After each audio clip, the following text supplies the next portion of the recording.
All right. All right, guys. So I have this pulled up so you can start logging in. But first, before we get started with our class stuff, we have a visitor here from SOARS talking to you about SOARS program and resources that are available to you guys if you qualify. So this is Mary Beth and the left her.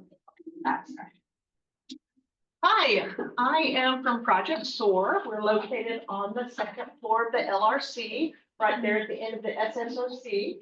And how many of you guys have heard of SOAR? Any of you? Okay, well, that's kind of why we're here. We're kind of trying to branch out and let more people know about us. We are a federally funded program that serves mainly, we serve three populations. Our first population is what we call first generation students. So if neither one of your biological parents has a 4-year degree, that makes you a first gen student. That's our biggest population.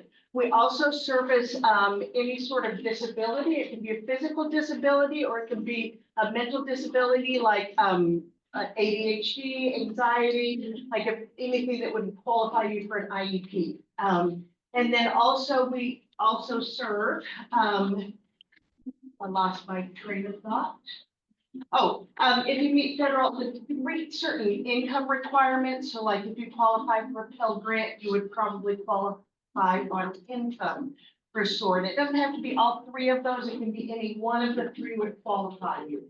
So if you qualify for SOAR, what we have available to you, the difference between we have a lot of the same services that SSOC has, but the difference being that SSOC serves all 4,500 students here at OSU OKC, whereas SOAR, we only serve 200 students. So you get a lot more individual attention with us than you would if you went to the SSOC. For instance, I'm the math tutor, and if you need help in math, you make an appointment with me and I meet with you one-on-one, whereas if you go up to the STEM lab, you're sitting there and you've got two people, Jillian and Brandon are up there. They're both great, but a lot of times they've got a lot of students that they're trying to deal with and they're trying to hit everybody at one time. We're trying to hit them, so that you only get a few minutes at a time with them. We also have a writing tutor that does, again, one-on-one rather than one amongst a big group of people. And then also we have, we offer a lot of workshops, like we'll do a FAFSA workshop. We just did a CPR workshop. We're doing a fitness workshop tomorrow. I'm doing a workshop on calculators later in this month, how to effectively use a calculator. We've got an essay writing workshop. We've got workshops that we try to tailor them to the needs of our students rather than say, okay, here's what we offer, take what you want. It's like, we'll ask you, what do you want? What do you think you need? And that's how we'll come up with what workshops we offer. We also have, let's see, what are some of the other things we do? Lost track of thought. It's, early in the morning for me. And then I didn't bring my glasses, obviously. But basically, we've got, can't even get the right word, man. My brain is not working this morning. We've got advising. So we've got an advisor that would work with you. And again, so then you wouldn't have to wait in a big old long line. We've got she does advising, she does career counseling. We make sure that you're on the right track to get your degree or to get your certification or to whatever you want to do, we want to help you get there. SOAR stands for Students Overcoming Academic Roadblocks. So whatever roadblocks you run across, we are there to help you solve them. If we can't solve it ourselves, we can help you find the resources to solve it. We don't offer scholarships, but we can help you find scholarships. We can help you apply for those scholarships.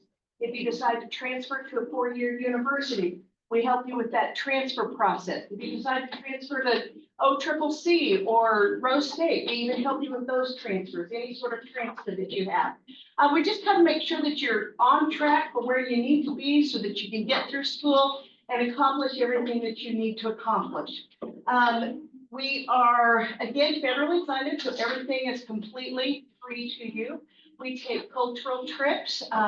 We'll do a workshop that's kind of like an etiquette workshop. And then we'll take a trip to the Bass restaurant up at the top of the Devon Tower. This past summer, we took 18 students to Branson, Missouri for 4 days. Summer before that, we went to Colorado Springs. We just like we will do community service for the mission.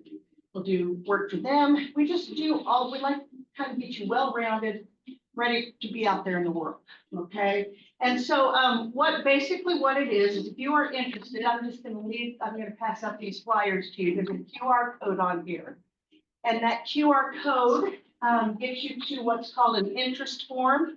And you fill out the interest form, and then we'll reach out to you and we'll bring you in. And we will help you with the application process and make sure that you get everything filled out correctly. And it's not, a lot of people say, oh, it's really hard to get into SOAR. It's not hard. We'll help you with the entire process to do it.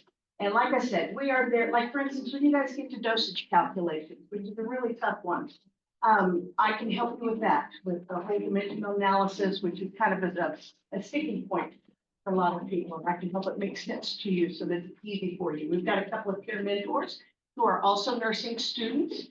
And so they're kind of used to what you guys are going through, and they can help you navigate through that also. Okay, does anybody have any questions?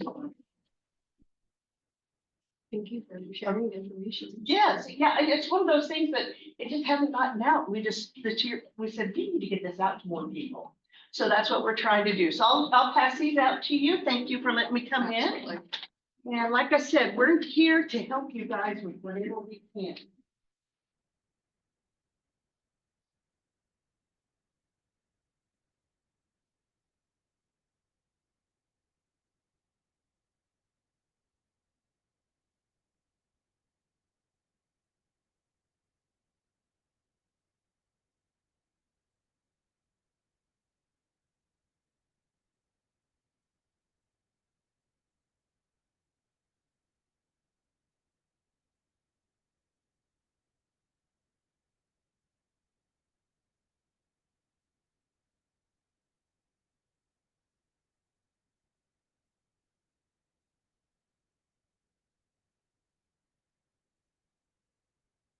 For 37 years, so I did lots of things. Thank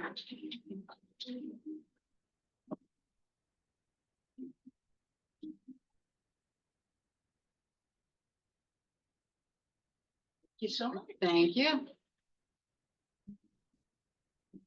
All right. What's this? Okay. So make sure you're signed in on the Kahoot. Let me just see how many people we've got in today.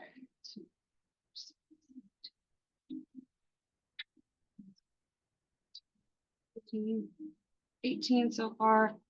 Anybody have any questions about the class stuff before we get started with this?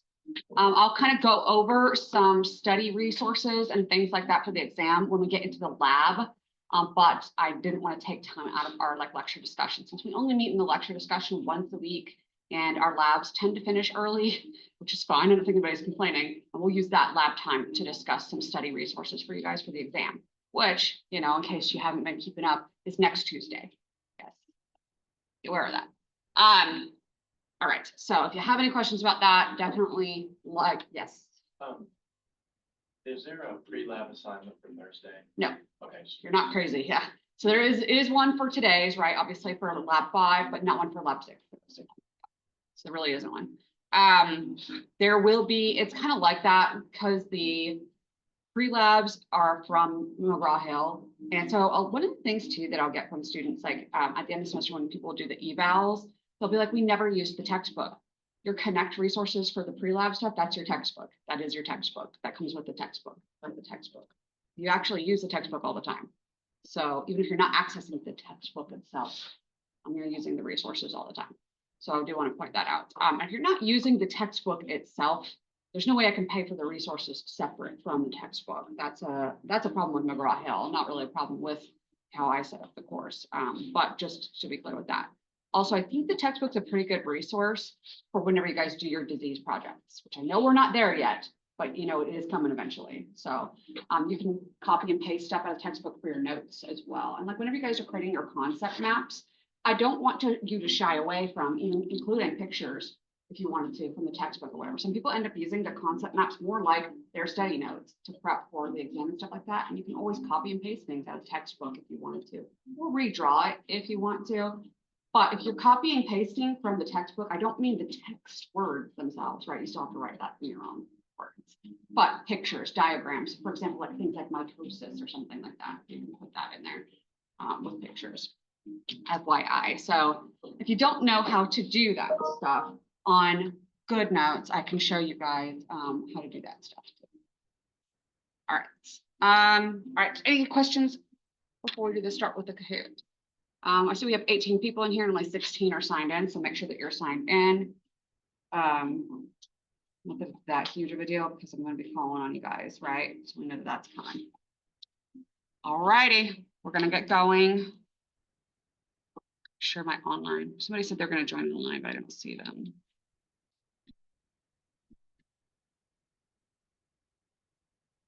All right.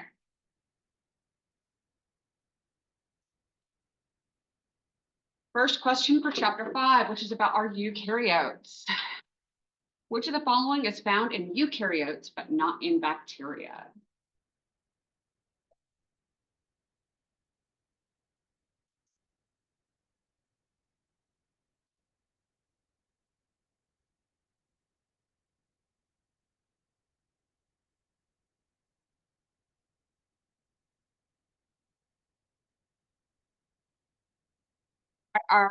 This is the nucleus.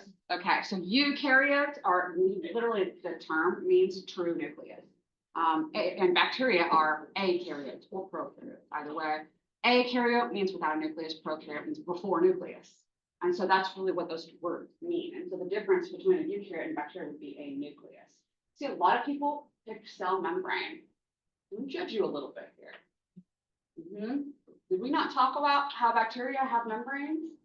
Yeah, they have the wall that surrounds their membrane. We call it the inner membrane, we call it the cell membrane, we call it the cytoplasmic membrane, we call it all sorts of things. They definitely have membranes, bacteria do, right? All right, so they don't have a membrane-bound nucleus. And if that's where we're getting tripped up, then we really have some work to do, folks. We need to understand that.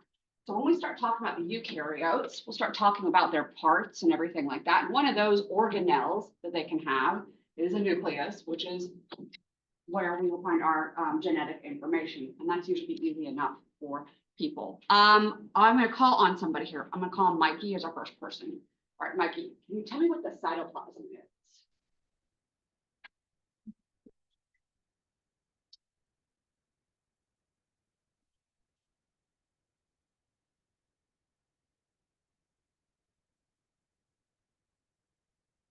We'll talk about the different parts of the cell. And now we can look up here and know that bacteria and eukaryotes, while you're doing that, take your time, but that bacteria and eukaryotes have a cytoplasm. They have ribosomes and they have cell membranes, right? We just talked about the cell membranes. Ribosomes, for example, and if you want to do ribosomes also, Mike, you can pick ribosomes or cytoplasm, you know, either of those. But those are things we'll find in both bacteria and in eukaryotes, right? Keep in mind, guys, this stuff, that's just on Tuesday. We need to start working on this and putting it in perspective. I know a lot of people are studying the night before kind of people. You're going to suffer if you do that in this class. Right? Another thing, I know I said it in your class, but I'm going to say it one more time, and I'm going to put it in an announcement because my hybrid class doesn't seem to understand this, but for the lectures. If you haven't watched the lectures, I am not a read from the slides person. Okay? So you're not actually watching the lectures and you're just making your notes. You make your concept maps from the slides. There's nothing wrong with that, right? But you're missing a lot if you're not watching the lecture. So just saying, just a reminder of that, because I think I already talked about that with you guys in my class, but my hybrid class, I keep forgetting to repeat them. And they're probably the ones that need to hear it the most. So yeah. All right. So we'll come back to you on that, Mikey. We'll let you find that one. Just let me know when you find it, just raise your hand. All right. Okay. Come back to that one. All righty. Next question on Kahoot. This organelle turns chemical energy into cell energy. Most of you guys. We've got some familiar identifiers up here.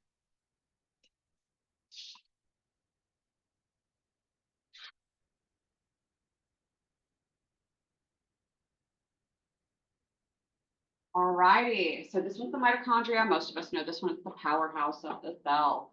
We're gonna call on Brandon next. Brandon, what is the what's the chemical that is we consider the chemical energy for the cell? Creates. Or do you remember what the name of that molecule is? ATP, yes, ATP. So ATP, also known as adenosine triphosphate, easy enough, serves as energy for our cell. So to put that back into perspective, I know we learned about it a little bit in chemistry, but we're definitely going to be bringing it back up in unit 2, where ATP is our energy for the cell, all right? That's made in the mitochondria. So whenever we talk about the mitochondria being the powerhouse of the cell, it's the powerhouse because it makes ATP. And we've already talked about how quickly you can die if you don't have oxygen, which keeps that process going, right? Keeps making us, helping our mitochondria make ATP. You run out so quickly that if you go running or something like that, you start getting cramps in your legs and you have sore legs the next day. That's because your mitochondria couldn't make enough ATP. And so they switch over. They're not getting enough oxygen to them to make enough ATP with as much as you're using so quickly. And they'll end up resorting to fermentation to try to make up for some of that while we're waiting on the oxygen supply to make more ATP. And then that leads to lactic acid production, which leads to soreness in your muscles. We'll learn about this a little bit more in physiology. Make sure that I'm not missing any chats or anything. You'll learn a little bit more about this in physiology if you haven't taken it yet. But it will tie in with all that, which is one of the benefits you are taking at the same time. We end up talking about it at the same time. But yes, so let's go on. We've got that.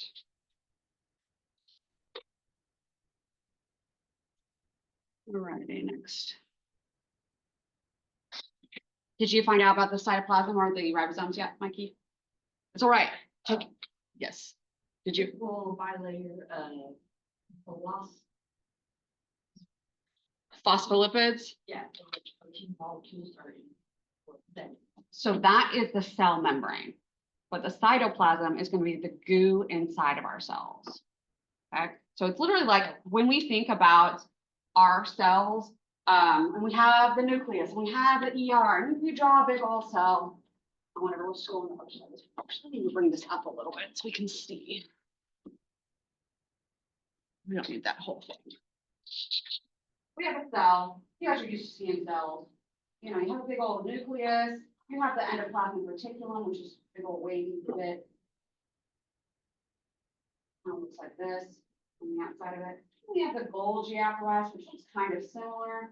Whatever, it's got a couple layers there. We have ribosomes, which will be studded on our endoplasmic reticulum, and some of them can actually be found out just hanging out. We have vacuoles that can store things. We have lysosomes that are like vacuoles, but with digestive enzymes for the cell in there. That's like whatever else is in the cell. Mitochondria, there's your mitochondria, and there's our ATP. So we're used to seeing the cell kind of drawn like this. And this is the nucleus. Let's put some DNA in here. Not my nicest double bullets, but whatever. There it is. That's the genome. All right, so this is the eukaryotic cell. Each of these is a compartment that's bound by membranes. Does it have an outer membrane too? The cell membrane. All cells have a cell membrane, whether you're bacteria or eukaryotes or archaea. They all have a cell membrane. Right? They also all have the goo inside of the cell, which is the cytoplasm. Cytoplasm is primarily water. We'll say even 96% water, okay? Close to 96% water. And then the stuff that's in the cytoplasm will be things like ribosomes. It'll be things like some little bit of RNA, proteins, salts, and sugars, just whatever the cell is moving in and out of it, as well as stuff that keeps your cell isotonic with its environment on the outside and stuff like that. So all of those solutes are basically dissolved in the solvent of water, solvent of life. And that's what makes it the cytoplasm, the creation inside of the cell, right? All righty. Let's move on. Next.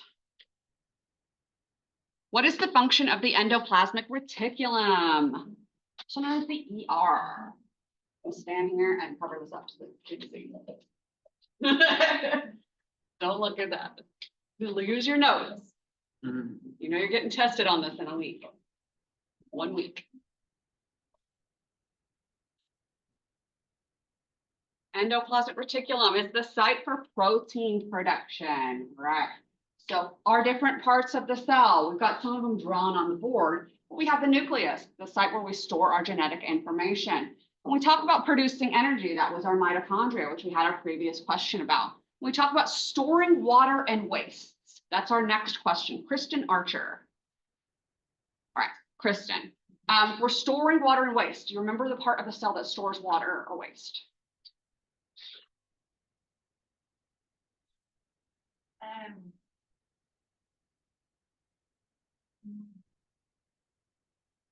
Sorry, I'll help you. It starts with a V. Do you know it, Barry? What is it? Vacuoles. Vacuoles. Okay, so we'll give that point to Barry. We'll come back to you on another question, Kristen. All right. All right, so we won't call on you again later, Barry. I mean, you're welcome to volunteer answers if we get to that point, of course, but all right. So, and then we have what controls what enters and exits the cell. That's your cell membrane, just like Mikey was telling us earlier about that being a basically a phospholipid bilayer that has proteins embedded in it. So basically that's what's controlling what goes in and out of the cell. Those individual proteins can basically police what goes in and out of that membrane, controlling what goes in and out of the cell there. All right. Next question. Go on. What are the organelles that contain chlorophyll?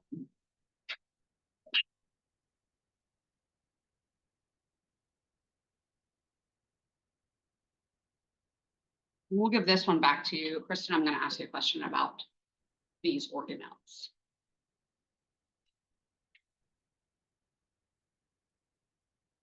All right, so this is the chloroplast, and what do the chloroplasts do? What process happens in chloroplast?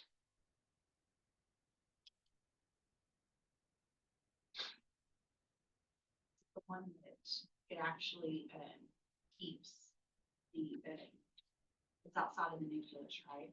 Yes, it's outside of the nucleus. It's a whole separate. So the organelle, the chloroplast, it'd be like another one out here. And chloroplast usually they have some stacks going on inside of them. They look a lot like mitochondria. They'll be having a pigment molecule that is green called chlorophyll. And so, do you have an idea of what it does?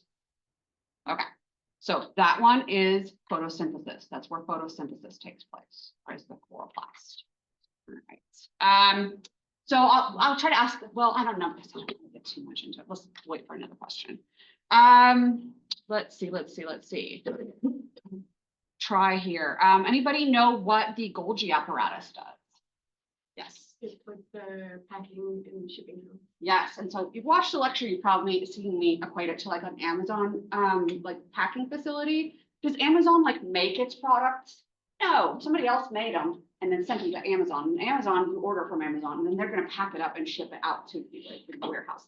That's like with the Golgi apparatus. It's a big shipping like warehouse kind of facility. What was your name? Me. Okay. Good. Right. All right, so that's what the Golgi apparatus does. So you can imagine the way that it's set up. If this is I wish I had more colors, and I literally bought a whole box of colored markers for this room. And you see how we have only one black marker left in here. So that wasn't me, but there's that. But anyway, we have our different cell components here. We have the nucleus, which is our genetic information. Then immediately next to it, our endoplasmic reticulum, where we agree that that's where protein is made, okay? Now, does the endoplasmic reticulum itself make the protein? No. So what actually is making the protein, you guys know? Ribosomes. Okay, so ribosomes are, and we'll learn about that in chapter 6, but we need to recall that stuff, right? We learned a little bit about it, maybe in the biochem side of GOB, if you took GOB. But this will be nucleus, where the genetic information is. This is where we'll be making our RNA. The RNA gets shipped into the endoplasmic reticulum, where the ribosomes read the RNA and then spit out protein as a result of reading it, right? That's where the protein is made and modified. We need to add anything to it. If we want to add some lipid molecules, lipid tails to it, if we want to add any sugars onto it, if we want to make any modifications to this protein, that happens in the endoplasmic reticulum. That's where the rough ER is. That's where we make proteins. There's also a smooth ER. The smooth ER, which doesn't have ribosomes, is where we make carbohydrates and lipids. Then, once you've made all whatever you're making, then we move to the Golgi apparatus. The Golgi apparatus is going to pack and ship you wherever we need it in the cell or outside of the cell, wherever it's going. Okay, so Golgi apparatus is going to do it. We've got our whole blueprints, manufacturing, and shipping all lined up with each other. And that's going to become pretty key to understand where and how that's happening in the cell when we get into unit 2. One thing I want to remind you guys about, we are only preparing for unit 1 right now. That's all we really absolutely need to focus on for Tuesday for our exam is unit 1. But even though I don't directly test again on unit 1 until the final exam, if you think we're done with unit 1, and that would just leave it behind, you want to go to unit 2, that's not how this class works, right? Because unit 1 is very foundational. We have to understand unit 1 in order to make it through unit 2, right? And I'm going to tell you, it does not get easier from here. It's going to get much harder, okay? Because we're looking at some stuff and you might be thinking like, oh man, this cell stuff, these bacteria things, like this is wild, this is new, this is foreign. Can't wait till we get to the stuff I know. Never happening. Bet, okay? So that's why we want to stay on top of things for unit 1. That's why I make unit 1 worth a little less, because I want you guys to get a feel for what I'm expecting you to learn. But unit 2 and unit 3, those are, you ask any student, much harder than unit 1. So we need to get some perspective on it too. So I want to make sure our foundation is strong from unit 1 so that unit 2 and 3 will be hopefully, I won't say easier, but it will be a little smoother of a transition. So we're going to be this stuff. You hear me talking about peptidoglycan walls. You hear me talking about endospores and all this stuff. We're going to keep talking about that stuff. We're going to get more detailed into that stuff. We don't leave it behind. Okay. All right, so putting that into perspective. I don't know how I got from chlorophyll to that, but we did. All right, true or false? Yeasts are fungi. I have a couple questions for this one that I'll pick on you guys for. Yeasts, are they fungi? Is that true or false?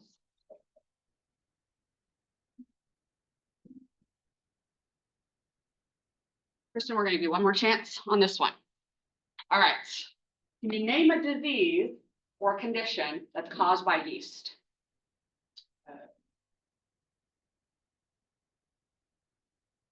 Don't overthink it. You gotta start talking about this stuff. This is where, yes, it does. True. Don't overthink it. I mean, it's as simple as just saying like a vaginal yeast infection. Right? We know what this is. So this is where this part of why we do this, okay? Why I call on you in class, because when I have a question on the exam that's like, you know, literally short answer question, name one disease that's caused by yeast. If you can't get that process working in your head, then, you know, getting it out of your mouth is where it comes, right? You know these things. These things are in your brain. You have a yeast infection. Yes, you can. Yes, you can. We can have yeast infections in a lot of places. In fact, when we talk about ear infections, when your kid gets an ear infection. Yeah. Anyway. Thrush. What is thrush? It's a yeast infection. If you didn't know it, I hate to break it to you, it's a yeast infection. And yeast are fungi. It's a fungal infection. Yeah. Yes. So this is putting those things into perspective. And this is actually really important because one of the things we're going to talk about in our activity here in just a little bit is the difficulties of treating diseases that are caused by eukaryotes, like these fungi, like these yeast. They have the same exact parts of their cells that we do. We can't target peptidoglycan because they don't have peptidoglycan. They have all the parts that our cells do.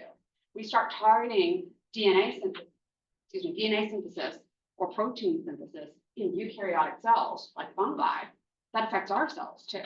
And so there's a difficulty in treating eukaryotic infections.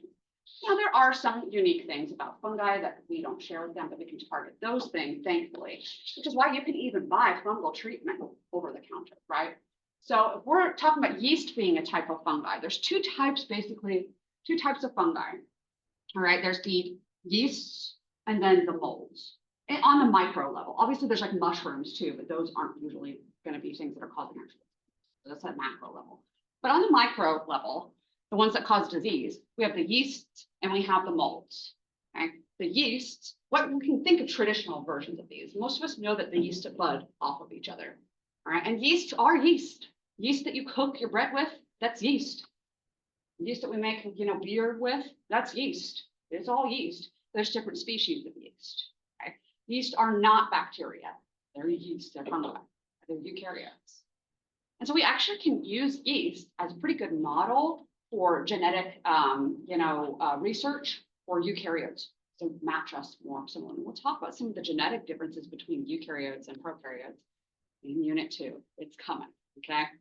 But they can be a pretty good model for that because they share a lot of the same aspects of our cells. Now, the other fungi, like the molds, we know they can cause disease too. Anybody? Let's call on somebody. Just an answer. Lily. Okay, Lily. Can you name a disease caused by a mold?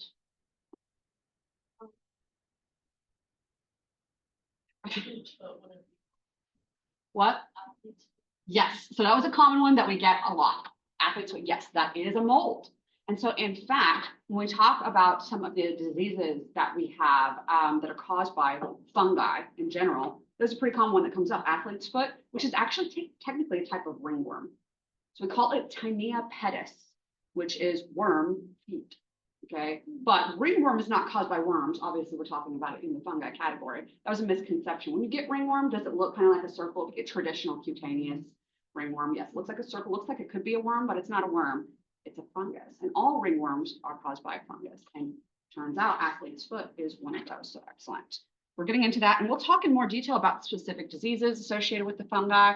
These are obvious ones that we can think of: ringworm, athlete's foot, and other ones that are related to basically skin-based fungal infections, which we call cutaneous mycoses. If you ever hear about mycosis, those are going to be situations of fungal infections. So we'll talk about those in the future, but we're getting into why we're learning about this. Let's move on. I don't think I have any questions about the conidio or the sporangio. And I had a student ask a question about it in the last one. So anybody, I'm going to ask anybody, this is a volunteer one, okay? Especially if you haven't been called on yet. Does anybody know the difference between the sporangio and the conidio? Yes. So the sporangio is formed by successive cleavages within a sporangium and has a covering at first. And the candida is open and random. Okay, and that's what I want you guys to focus on. And you will get tested on this in both the lecture and the lab, because we'll look at some of these guys in the lab. So I have it written on the board, but she summarized it pretty good with her notes, okay? Sporangio guys, they form their asexual, which is fungi can reproduce sexually or asexually. We don't need to know about the sexual one because that gets really complicated and we don't focus on it very much. But the asexual, this is whenever you have moldy bread and the moldy bread causes another bread to turn moldy near it. They didn't have to touch each other. The spores, we know this about fungi, we know this about molds, that they release spores into the air and those spores go and land on another thing and causes that to mold too. And so that release of spores is that asexual reproduction of our fungi molds. And so there's two different types of fungi that we have, the sporangiophores and the conidiophores. Okay, these structures are called sporangiospores and conidiospores. I will not test you on the difference between sporangiophore and sporangiospore. I want you to focus on the sporangio and the conidio. That's the only part that I'll test you on, okay? So sporangio, guys, they basically form the spores inside of a covered structure and it'll like burst open and release the spores all at once. Whereas the chlamydia guys, they are in an open structure. That's the biggest difference. Chlamydia is open. And sporantio is covered. Chlamydia, they can just kind of release their spores more gradually. Doesn't come up in a big burst open of the cover. There's no cover on these guys. That makes sense. Kind of like a dandelion. Think of this as like a dandelion. All right, so some common ones that fall into chlamydia, which we'll learn about in the lab, would be penicillium and aspergillus. Aspergillus is probably the most common environmental mold that we have. Aspergillus fumigatus is one of the most common environmental. We consider it an opportunistic pathogen. It doesn't usually cause disease in people, but if you are allergic to mold and you breathe in the mold spores, then you get the irritation in your sinuses and it starts to swell up. It can trap the mold spores in your sinuses and you can get mold balls forming in your sinuses that can lead to a sinus infection caused by the mold. It's uncommon, but it does happen and often leads to surgery to have to remove the mold, as well as that inflamed tissue, which can form permanent polyps in the sinus cavity. You've probably heard about people forming polyps in their sinus cavity. It's usually associated with allergies like this, not always the mold, very similar. This is coming from personal experience. I had that surgery. And I'm gonna tell you, you don't want it, okay? Then the smell, when you have mold that lives in your sinuses, it's a constant smell of it. And so you don't get used to it. You know, sometimes you get used to a smell, you don't get used to it. All right, true or false? Fungi have chloroplasts and can perform photosynthesis. Oh, what was your name, by the way? Okay. You're good. You're Gracie. Good. We're doing good. We're trucking along, guys. We're doing great. A lot to cover, but we're doing good. Putting those concept maps into perspective. Okay, this is the common one. Oh, this is the one where a lot of people mess up. We think of mold and we're like, it's green. Yeah, it performs photosynthesis. All right, so it doesn't. So none of our fungi do. They have the green pigments there. It's more or less kind of like for the same reason that we have skin pigment. It's just to protect them from their environmental stressors like sunlight. They're protected from the sunlight, but they don't use it for an energy source. So one thing that we learned about our fungi in this chapter was that fungi can be opportunistic pathogens, like we talked about with aspergillus, like we might talk about with athlete's foot. When it's a fungi that like just exists in the environment potentially and can cause disease in the right circumstances or when they're in the wrong part of the body, right? But fungi can also be organisms that break down dead things. We call dead material, we call it detritus or detritus. I don't care how you pronounce it, either way. But we're decomposing dead things. And when fungi decompose dead things, there's a specific term that we associate with those guys. So especially if I haven't called on you, does anybody know what that term is for organisms that break down dead things? Yes, Tawny. The saprobes. There it is, saprobes. Saprobes are basically organisms that break down dead things. That's what they exist to do. Okay, so obviously fungi and some bacteria are really important for decomposing dead material. And those organisms that decompose dead material are called saprobes. Beautiful. Another question.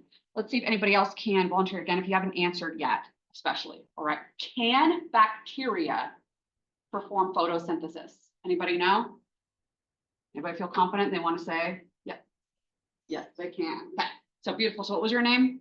Esther. Okay. So yes, they can. And so we call those guys, the bacteria that perform photosynthesis, most of them that do that, we call them cyanobacteria. So that's cyanobacteria. Now it's different, because we already said chloroplasts are a membrane-bound structure where photosynthesis takes place. But bacteria don't have membrane-bound organelles, right? So this is where we start having this deviation. Where bacteria don't have a nucleus, they don't have an endoplasmic reticulum, they don't have a Golgi, they don't have a vacuole, they don't have lysosomes, they don't have mitochondria, and they don't have chloroplasts. Bacteria don't have any of those things. Those are all membrane-bound structures, organelles within eukaryotic cells. But can bacteria do the things that these things do? And they can do most of these things. They're not going to store anything because there's nowhere for them to store a thing. So they can't do that. But Do they have genetic info? Yeah, it's still DNA even, it's just one big old circle. And it's in one specific area of the cell that we call the nucleoid region, but it's not contained in a compartment, right? Can they make protein? Yeah, they can make protein. They have ribosomes. Ribosomes aren't membrane bound. Remember about ribosomes? You guys remember what ribosomes are made of? Ribosomal RNA, right? Ribosomal RNA and a little bit of protein too. Okay, so, but that's not a membrane bound compartment. They do have ribosomes. They do make protein. Do they pack and ship everything? They don't really need to pack things into vesicles really to move them around. They'll still make the protein and they'll have to shuttle it through the cell, but they're not going to put it in a vesicle to do that. Okay. Storage, they aren't going to really do that. Digestion, they still make enzymes that break things down, but they usually secrete those enzymes out of the cell. And then the enzymes break something down outside of the cell, and then they just absorb in what they broke down. It's how a lot of our microbes do that. And again, this is unit 2 stuff, but I'm trying to get us prepared for that whenever we get to unit 2. Correct. Mitochondria make our energy as ATP. Bacteria don't have mitochondria. In fact, we think mitochondria used to be bacteria, right? That endosymbiotic theory. So, but can they make ATP? When we start talking again in unit 2 about how the microbes make their ATP, they just do it on their cell membrane. They don't have another place to put their, you guys remember the electron transport chain? It's going to be like a set of proteins bound on a membrane. We're going to shuttle electrons through it. It's going to pump hydrogen ions out, and then they come back in through ATP synthase. That's all going to happen on the bacterial membrane. Whereas in eukaryotic cells, it happens on the membrane of the mitochondria. Okay. Lastly, chloroplasts and photosynthesis. So just like Esther said, bacteria can perform photosynthesis, but it's going to be on their cell membrane, not in a chloroplast. Okay, so they can still do a lot of the same things. It's just not compartmentalized. Same. All right. It's important because obviously most of the work that we're going to be doing is going to be focusing more on bacteria than on eukaryotes. All right, next question. Question 7. Do algae help to provide oxygen to the atmosphere? So algae. We said that fungi don't. What about algae? How do algae contribute?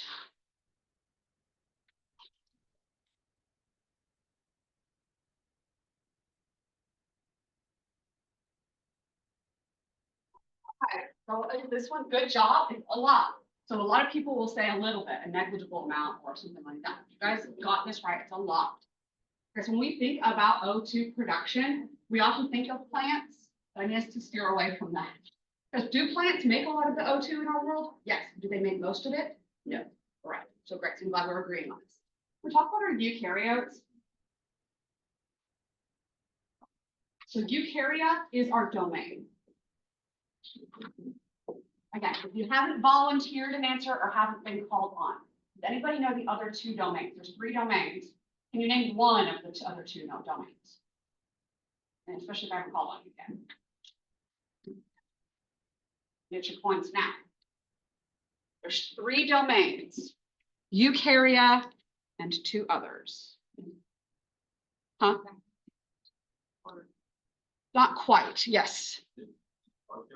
So, okay, there we go. So we're now thinking, so what's your name? Yeah. Adolfo, right. Right, so good. So our other 2, I know it's come hard to see, our other 2 domains are going to be, let's put them up above it, archaea and bacteria. It really is that simple. That's it. It's all 3 domains. So now, so to get to where you were going, what was your name? What was your name? Yes. Emma. Emma? Okay, Emma. Okay. So to get to where you're going with, and I'll give you credit for bringing it up because it applies to what I'm about to talk about, okay? So, get to where you're going. We have, within eukarya, the kingdoms. There's 5. You should remember this from like grade school. I feel like I learned this in grade school, but at first. But there are 5 kingdoms. There's 5 kingdoms in eukarya. There are Monera, which we are not going to learn about in this class. Just FYI. Moving on, right? So there's Monera. There is Plantae. There's fungi. And then there's Protista. And then there is animalia.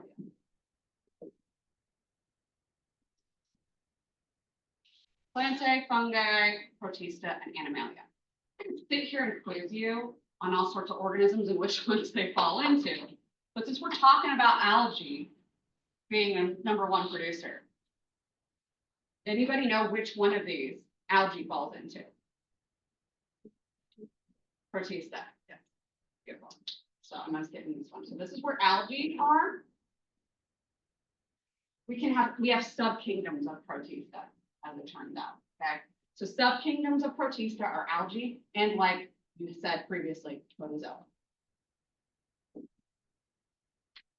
They fall into this category, protista. For the fungi, we had the yeasts and the molds, the subkingdoms, but they fall into that grouping. So, but we'll go ahead and put it up here to remind us.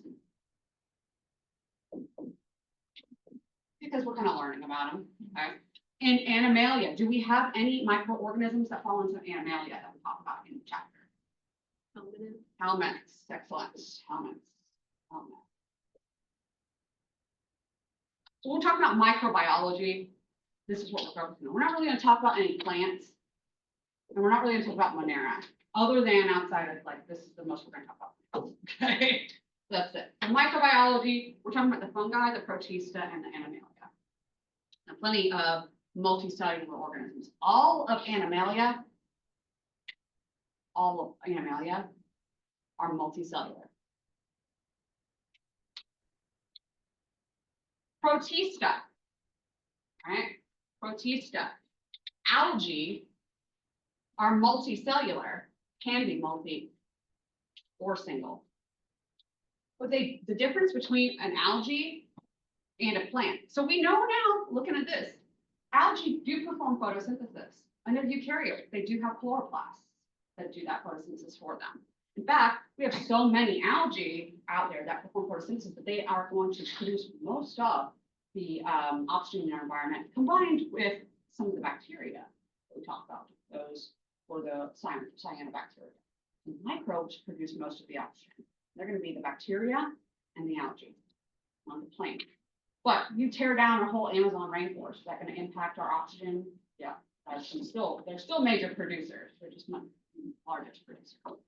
As we start having temperatures rise, as we start affecting our climate, the climate starts changing, we'll just leave it at that, okay? So as the climate starts changing and we start having changes in our ecosystem as a result of rising temperatures, okay? Whatever you think the cause is of global warming, I'm not going to argue with you, but if you're going to sit and argue with me that global warming is not happening, we're going to have a problem. Global warming is happening. Whether we caused it or it's a natural cycle of the planet, I'm not going to argue with that. But it is happening. It's indisputable now, especially when we start looking at the rise of temperatures. You start to see it on a graph, it's indisputable. Indisputable. Like, it is happening. Okay. It's like saying evolution doesn't happen. Now, I'm not going to argue with you as to maybe a greater power is allowing evolution to happen. I'm not going to argue with you on that. But evolution is a thing, and it does happen. Same sort of thing. Okay. But global warming is real and it is happening. And as global warming is real and happening to our world, we're having increasing temperatures in our environment. Now we're starting to have an effect on our microbes, including our algae, which are primary oxygen producers, and our bacteria, some of which are primary oxygen producers, because it's too hot for them to survive in some of these environments. It's become so severe when we start learning about One Health and our environment and how the health of our environment affects us as well. This is this mindset of One Health, okay? That the healthy planet means a healthy organisms living on the planet. And we have had such high increases of temperature that in some of these places where we have sustained human populations for thousands of years with farming and agriculture and things like that, is now too hot for the bacteria in the soil. And now the plants can't grow because plants don't get nitrogen from the environment. They get them from the bacteria in the soil, changing the nitrogen into a form that they can use. And as we're learning, and we will see more of this in Unit 2, we need nitrogen to exist, okay? Your DNA, deoxyribonucleic acid, those bases that we have, the A, T, C, and G, what do we call them sometimes? Nitrogenous bases. When we start talking about proteins. We talk about amino acids are put together to make proteins, right? What's amino? NH2 group. It's nitrogen. You literally cannot exist without nitrogen. And the plants can't either. The plants do not get their nitrogen from the atmosphere. Bacteria get nitrogen from the atmosphere and convert it into a form the plants can use. So when it's too hot for the bacteria to live in the soil, they can't make the nitrogen for the plants to use it. And so we're literally having massive, massive famines in areas like Sri Lanka and places like this where it's too hot now in the tropics for the bacteria to live, and they cannot grow crops anymore. This is a serious thing, and it's happening worldwide, where like thousands of people are dying because of famines, because it's too hot now. And these are areas where you can't just import. We're talking about, you know, we call them third world or underdeveloped countries. You can't just buy their supplies from other countries that can't afford it, especially on Sri Lanka, which is an island nation south of India, right? They would have to ship it in from India, for example. And we're having these issues now climbing into India as well. India can import from other countries north of them, so it's a little bit easier for them. But at the same time, we're going to see more spread, especially in these underdeveloped countries in the tropics. So places like India, places like Central and South America, places like Sub-Saharan Africa, which Americans find themselves quite disconnected from. But we need to be aware of the impact that these changes are having on other people across the world, not just America, right? So anyways, bringing that up because this is relevant when we start talking about CO2 levels in the atmosphere. Are we contributing to CO2 levels in the atmosphere? Absolutely. Is CO2 a greenhouse gas that can lead to warming of the earth? Absolutely. So if you want to have the discussion about if we've had any impact on global warming, I'd be happy to have. But there's no arguing that since the Industrial Revolution, I'm not just talking about machines and cars and stuff like that creating CO2 gas. Can we please talk about cattle and livestock? Because they're probably the biggest contributors to CO2 and methane, which are our biggest greenhouse gases that are leading to global warming. We forget about that because they're animals. We think it's not, oh, whatever, they're animals. They're meant to live on the planet. Not that many. Just say.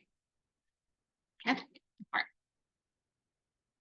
And we'll learn about it in unit 2. All right, these single-celled organisms have trophozoite and cyst life stages. What does that apply to these organisms?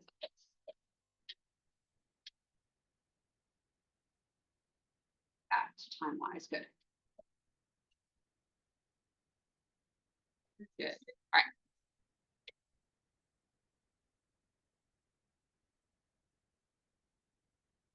All right, so I am going to call on somebody for this one. Caitlin King. Caitlin, where are we? Caitlin, not here today? Or is Caitlin online, maybe? I want to be sure. Okay. No Caitlin today. Okay, Morgan Maxwell. Morgan. Okay. Can you tell me what either a trophozoite or a cyst is in context of protozoa? And you can equate it to something else if you need to. Well, cyst is dormant and resistant, spreads diseases, and the trophozoite is active. Yes. So good answer. Let's see, give you the credit for that. You definitely did that. I'm gonna call on one other person, Jessica Morales. Jessica, does that sound like another organism to you? Do we learn about something else that does something similar? So bacteria do something similar. What do we call the structures in bacteria that did that? So the cysts are hardy and dormant, right? The bacteria made structures that were also hardy and dormant. Do you remember what they were called? We talked about them a little bit earlier today too. So we'll equate them to the active version of the bacteria. We call them vegetative. But the dormant, hardy versions of the bacteria, I'll let you look that up and I'll let you get back to me. Okay, all right. We'll come back to that. We'll let her figure that out. All right, moving on. Kind of, I guess this doesn't want to go. All right, question 9. What are helminths?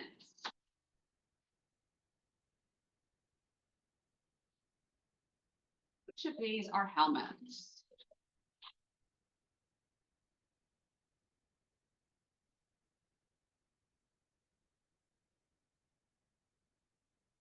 Alrighty, so this is the parasitic worms. Okay, so the parasitic worms are called helminths. But this isn't all worms forever and always.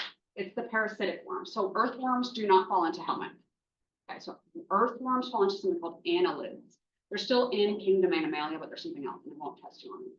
But parasitic worms, the worms that cause disease, this is another one to get our perspective on worldwide diseases. Anybody want to make a guess what the most common helminth infection is in the whole world? I know you were going to say it. Okay, so it is not. Now, Giardia is a protozoa, so we'll get back to that a little bit later. So heartworms, that we will say, okay, in animals, yes, probably heartworms in animals. Animals get a lot more helminth infections than humans do, right? They eat a lot of poop and stuff like that. So they're going to get more worm infections because, as you guys will learn, the helminth infections tend to be fecal oral transmission, okay? Generally, or undercooked meat. And animals eat a lot of undercooked meat too, right? They're not cooking their meats. So we see a lot of worm infections in animals. Obviously, heartworms are not transmitted by poop or by that. They're transmitted by mosquitoes. That's what was your name? Oh, we already got you. So yeah, you're all right. All right. Anyway, so saying that, but in human being, okay. So we know pinworms, and if you guys don't know pinworms, I'm gonna introduce you to some pinworms. Okay. Anybody in here have kids? Yes, okay. And so you might know about this because you have kids, or you might know about this by working in a clinic where you deal with kids, or by having family that have kids. But pinworms are pretty common in the US. And they're actually transmitted typically through the soil or from person to person. They can go either way, but it's still always fecal oral, no matter what. And so pinworms are tiny little worms, and what they'll do is they'll grow in the intestine, and they can't breathe in the intestine, so they still need oxygen. So what they will do is stick their little heads out of the hole that is nearest by, which happens to be the anus, to get oxygen during the night. And then the little kids get an itchy booty, and they scratch at it. And then kids, do they wash their hands? No, and they're touching everything in the house, and so it spreads to the other family members. Generally speaking, if a kid has pinworms, we consider the whole family to be infected with pinworms, even if they're not showing any signs and symptoms. So we'll usually treat the whole family. So pinworms are probably the most common ones in the US in people, okay? Next one a lot of people think of is tapeworms. Again, probably the second most common in the US.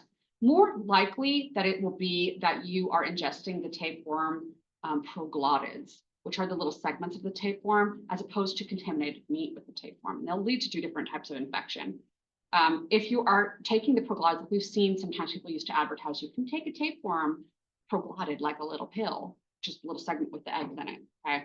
And then you can grow a tapeworm in your belly and you'll lose weight. But if you ingest the proglottids that way, it tends actually to move into your brain, and it causes a disease called neurocysticercosis. And it's basically the worms develop in the brain, and they encyst, ENCYST, in the brain. They encapsulate themselves in the brain.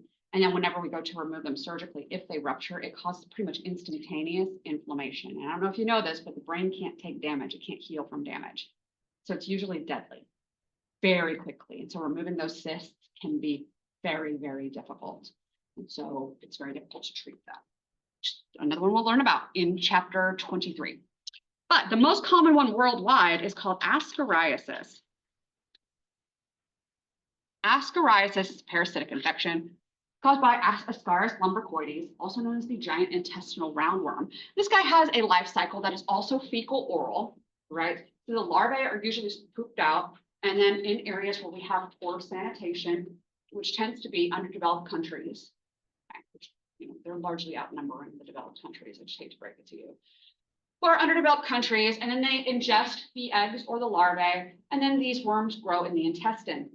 They have a life cycle within the human body as well. The larvae that they're making in the intestine can then migrate through the tissues of the body, move to the circulatory system, where they then migrate into the lung, the respiratory tree.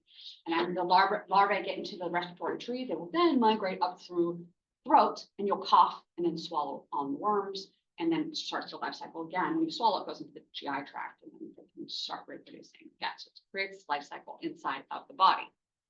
All right. These are not small worms. Usually there's some pictures where you'll have somebody holding like a handful of these worms. These are not small worms. You'll have some small larvae that'll be associated with that, but like when we look at most of the time, these worms, this is cutting them out of an intestine, they're gonna be impacting a whole intestine. You can see the size of these, they're just the size of spaghetti noodles. They impact the gut. So whenever we see a lot of these children in underdeveloped countries with distended abdomens, it might not always be ascariasis. It might be other worms. But that's often related to helminth infections in the gut.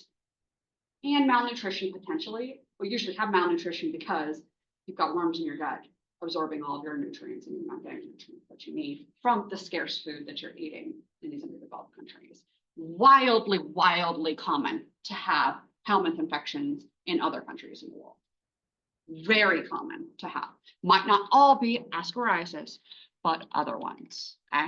If you have a parasite infection, let me get on to you guys that like TikTok, okay? If you have a parasite infection, you will have signs and symptoms. You will. You don't have a parasite infection and you are able to be in this classroom right now and feel otherwise normal. I'm not telling you. Yep. Thank you. Yep. If you are a little bit tired, that's not a sign of a parasitic infection. It's a sign of living in America, being underpaid and having to pay out, because we all know how it's living. Okay. That's a sign of living and stress, not parasites that's making you tired, right? When you see these people do these cleanses and then they poop and then they're like, see, this is the worms in my poop, and there'll be strings of something in there just sitting there in the toilet. When you poop out a whole worm, it will be alive. And it doesn't sit there and slowly float in the water. They swiggle and wiggle, and they are alive, like a worm would be. So these people that are pooping out worms when they're taking ivermectin or whatever, freelancing, you know, I don't even know what they're doing taking ivermectin, because I hate to break it to you, ivermectin is a drug that affects eukaryotic cells. When they're pooping out what looks like worms, what are they actually pooping out? Does anybody know what they're actually pooping out? Their intestinal lining. Yep, their intestinal lining. When you lose and slough your intestinal lining, it looks like worms. That's what they're losing. And they're getting views and they're getting money because you're viewing it. And now you think that you have parasites. So you're going to go out and take ivermectin, and good luck with that. Anybody here work in a vet? Okay. Vet people, maybe you've seen it, maybe you haven't. Have you had dogs that have had heartworms been treated with ivermectin? Okay. You haven't seen it? Anybody seen it? So when I adopted my dogs, my two newest dogs, I have 3 dogs, but my 2 newest ones are Spaghetti and Meatball. Okay? Yes, that wasn't their names. They were Blackie and White Sox when we first adopted them, but these were the worst names of all time. So now they are Spaghetti and Meatball. Okay? They've been Spaghetti and Meatball for years now. We adopted them on the contingency that they were going to need heartworm treatments. Okay? And so they go on ivermectin treatments. You start them on heavy dose ivermectin, and they have to keep them in the vet the first 24 hours. Because taking ivermectin is dangerous.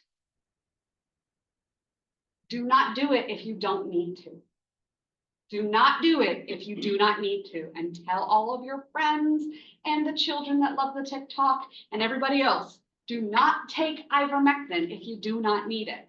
Because it can be the levels that you take to actually treat a parasitic illness can be dangerous. And do we put dogs on continuous ivermectin to prevent heartworms? Yes, but low dose ivermectin. And it's usually with other parasitic drugs like pyrantel or praziquantel. We'll learn more about those drugs again, that'll be a unit 3 thing. We'll learn about those drugs too.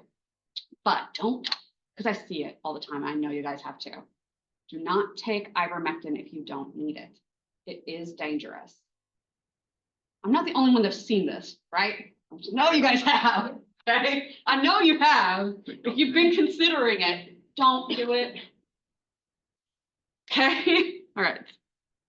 So they have their place, these drugs, but it's just like any other drug.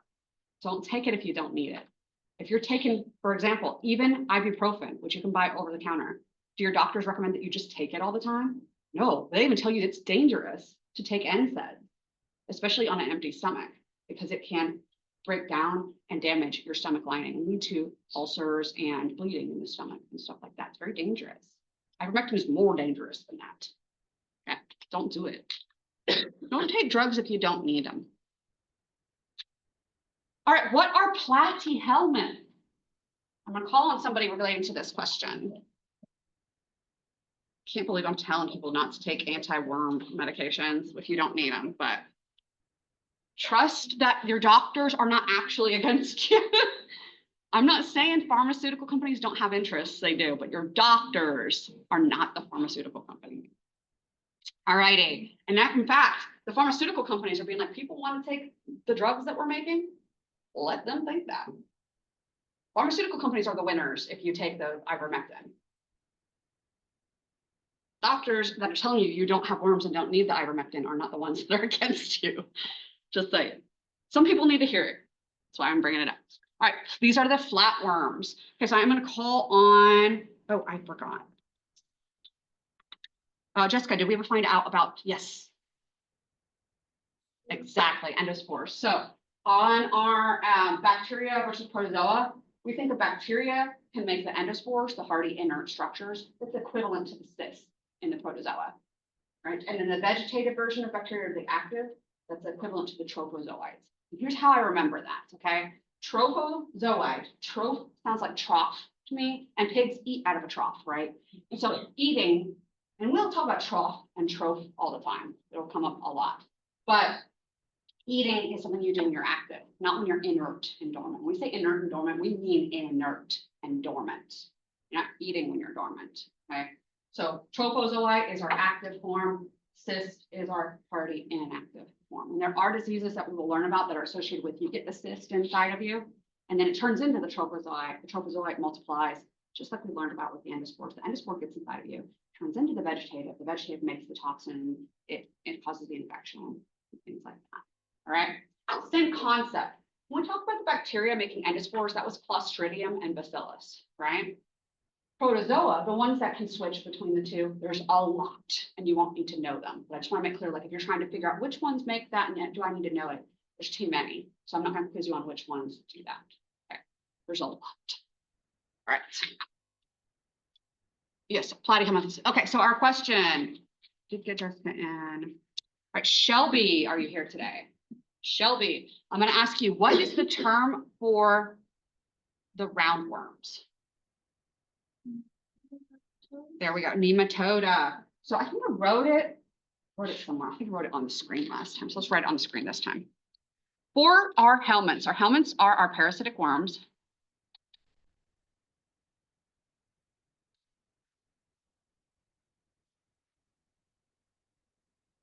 And we'll learn more about symbiosis and parasites and things like that in chapter 9, which is a unit 2 thing. So we're not going to get too much distinction in there, but generally, just to remind you guys, a parasite is something that feeds off of a host. It's causing damage to the host. So the parasite benefits, but the host is being damaged. That's the relationship going on with parasites. Okay. And parasitic worms, they all are parasites. All of them do this. All right, so there's 2 different versions, the flatworms and the roundworms. The flat ones, I wish I hadn't wrote that one over here. I should have written round over here. Flat ones are known as platyhelminthes. Plat to me sounds like flat. That's literally how I remember it. Stupid, but that is how I remember it. There's 2 different types of the flatworms. These are the tapeworms and the flukes. We don't know much about the flukes. When we look at the guy that was in the picture just a minute ago, I'll show him in just a second. That was an example of a fluke. Okay, they're like short little guys. They remind me kind of like skates. Well, I don't mean like roller skates. I mean like the animal skate, like rays and skates. And rays, we know what rays look like manta rays. But the skates, they look like squished down sharks. And that's kind of what the flatworms or the flukes remind me of. We know tapeworms. We're pretty familiar with those long, I mean meters and meters long, these guys. So tapeworms, these guys are known as cestoda, and the flukes are known as trematoda.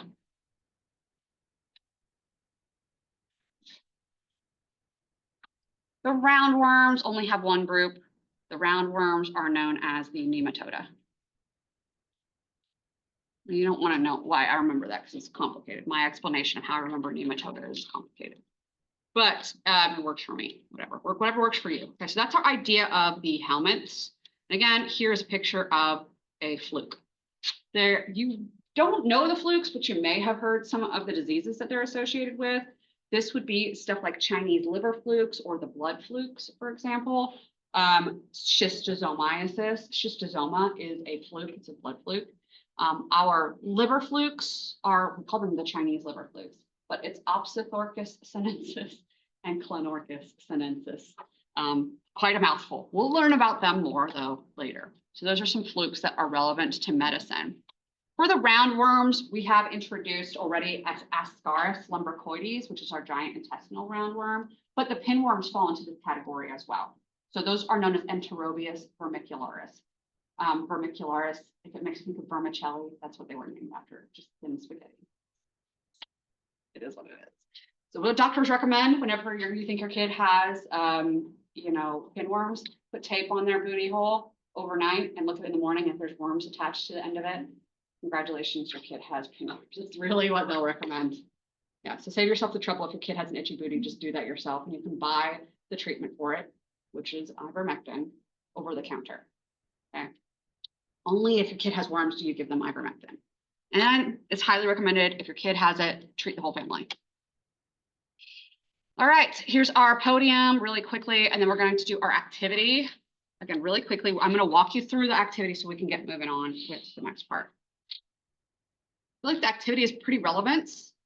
We're going to talk about a very, very well-known eukaryotic infection.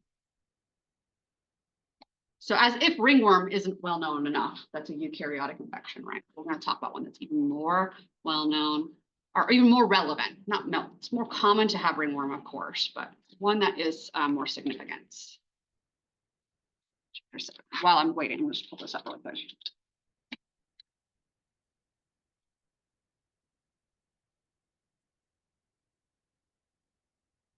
We'll have this in the background, and if we'll rejoin it in a second, we'll come back to it. All right, so chapter 5, our eukaryotes, the disease that we were talking about is malaria. We've heard of it, and you may not have even known that malaria is a protozoa. All protozoa, by the way, all protozoa, we said the algae can be multi or single cell. All protozoa are single cell organisms. And we divide the protozoa up by the 4 different motility types that they have. Protozoa, not all eukaryotes, protozoa specifically. We have the first one, flagella. You guys have heard of flagella, and it should be pretty easy to remember. An example of a disease caused by an organism that has flagella, that is a eukaryotic organism, might be Trichomonas vaginalis, which is the most common non-viral sexually transmitted infection. You guys know why we switched from STD to STI. It's because you can have an infection and not have disease. Many people can have chlamydia or gonorrhea and not have any symptoms or signs, which is still an infection. That's why we switch from infection to disease, because just because you don't have disease doesn't mean you aren't spreading gonorrhea or chlamydia or whatever. So Trichomonas vaginalis, trick, is a protozoa that has flagella. Another one that a lot of people are familiar with is Giardia.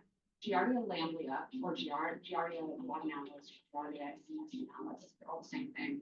But it's a flagellated organism, and it's a fecal oral transmission route, and it causes what we call greasy malodorous chronic diarrhea. Greasy. That part of it, man. Greasy malodorous stools and flatulence. I mean, we're talking 2 months or more of diarrhea associated with giardiasis. And this is something you can get from water that looks clear. You are camping and you see a nice babbling clear brook, and you're like, oh, let me get some clean water. Maybe think about that again, because you can get giardia. Boil it first. And then drink it. All right. The ones that have cilia, not a lot of them cause disease. Okay, but these guys usually, it's like tiny little hair-like or like appendages, and they flap them into the liquid or whatever they're in order to start feeding, and it's like a ton of them. And they're just like flapping in the liquid, and they use it for feeding and to draw nutrients towards them, but it can also be used for motility. So an example of this one would be Valentinium coli, also not a very common one, so you probably haven't heard of it, but most of them cause diarrhea. A lot of things. All right, number 3 would be the pseudopodia. Pseudo being fake, podia, like podiatrists, feet, fake feet. So these are our amoebas. This is how you spell amoeba. A-M-O-E-A. So we know about amoebas. They look like this. They look like a blob. I don't know. And then what they do is they blob out part of their cell and stick it down. And then they drag their cells forward like that. And that's how amoebas move. We've thought about probably amoebas since childhood. So things you learn about very early on in education. But that's amoebas. They are real and they have pseudopodia. That's their fake feet. When they blob out part of their cell and drag themselves along, that's pseudopodia. So if they have the ability to do that, they are called amoebas. We've learned about the brain eating amoebas, and if you've been paying attention on the modules, at the bottom of the modules in that review section, I sometimes have relevant links. And there's a link for chapter 5, and it is a video. It's a 10-minute video. I'm not going to play it in class, but if you want to watch it, it talks about brain eating amoebas. There's 2 types of amoebas that can cause the brain eating amoeba disease. They are Naegleria fowleri and acanthamoeba. They cause 2 different versions of brain-eating disease, which we will learn about in the future in the neurological chapter, which is chapter 20. We'll get to it. I'm not going to cover it now. But we're talking about 97% mortality rate if you get brain-eating amoeba. Very rare. Very rare. We would have like maybe 20 cases each year. Super rare. But if you get these amoebas, they live in warm, fresh water, including in your hot water. This is why you should never be using tap water to clean your contact. Rinse them, but then put them in the sterile saline to rinse them off again. We're okay. But like, don't just use tap water on your contact lenses because that amoeba can get into your eye, and how close is your eye to your brain? So it can be found, yes, it can be found in your hot water tanks, in your pipes and things like that. All right. So anyways, 97% mortality rate. People that get the disease, 97% of them die. This is with treatment, with the best treatment that we can give you. And the 3% that do survive almost never have full cognitive ability. Talking comas and brain damage and things like that. And it's fast. Usually once you have the symptoms, you're going to be dead within a week. Okay, very rare, but let's not play with it. Yes. Don't use neti pots with tap water. All right, so that's the pseudopodia. And then there's a 4th group. Well, I'm walking away. The reason I'm talking about this all is because of malaria. The 4th group is the non-modal group or non-traditional motility. All right, non-modal. These guys are known as apicomplexan. I'm not going to make you write too much test, but I'm saying it for myself so that I will spell it correctly. Complexans. Apicomplexan, apex, we think of apex being the top. They have a little cone at the top, and they have like actin filaments, which is part of the cytoskeleton, that allows them to move within the host. And we're using like the host environment to allow them to move, but it's not like traditional movement. And they can only do this within the host. They're not actually truly modal outside of the host. Okay? But these are all parasites. The apicomplexans are. The other guys can just live in the environment and be in environments, a lot of them. Some of them are parasites, but all of our apicomplexans are parasites. And as it turns out, malaria is one of those. All right.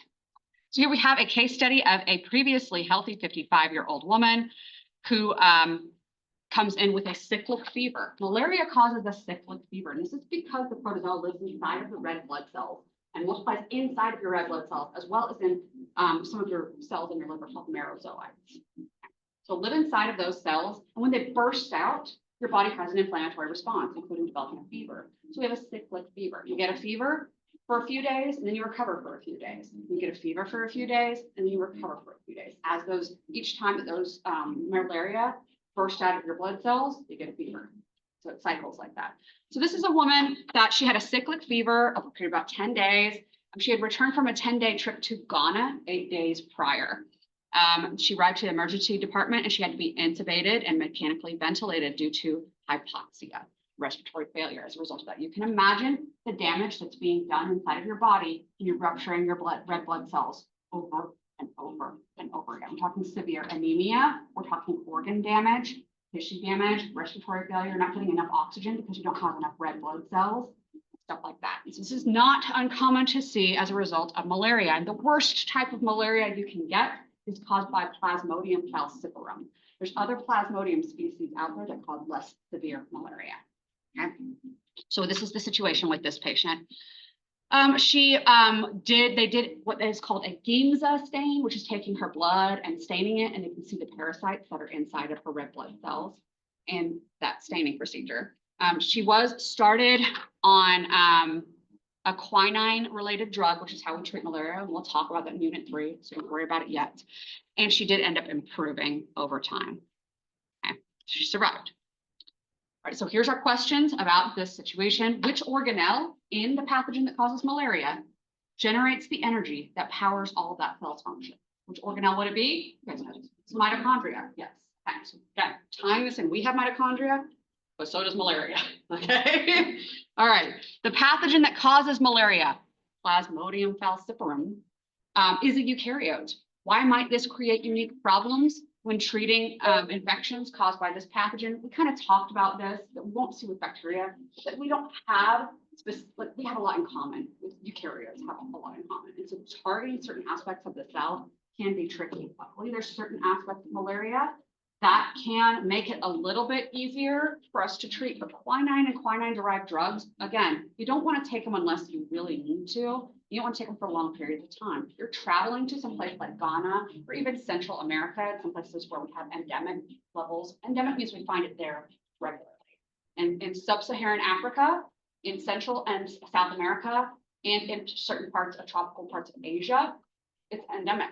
Malaria is not just in Africa, but also in any tropic area in the United States, in the world. We don't have malaria endemic in the United States yet. About that in a minute. Okay.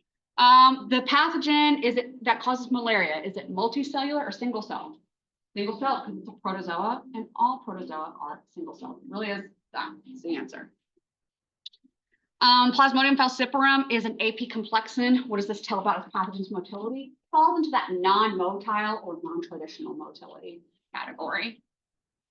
Malaria is caused by a Plasmodium species. It could be Plasmodium falciparum, Plasmodium vivax. There's other Plasmodiums as well. We won't get into it too much. But these species are transmitted by Anopheles mosquitoes.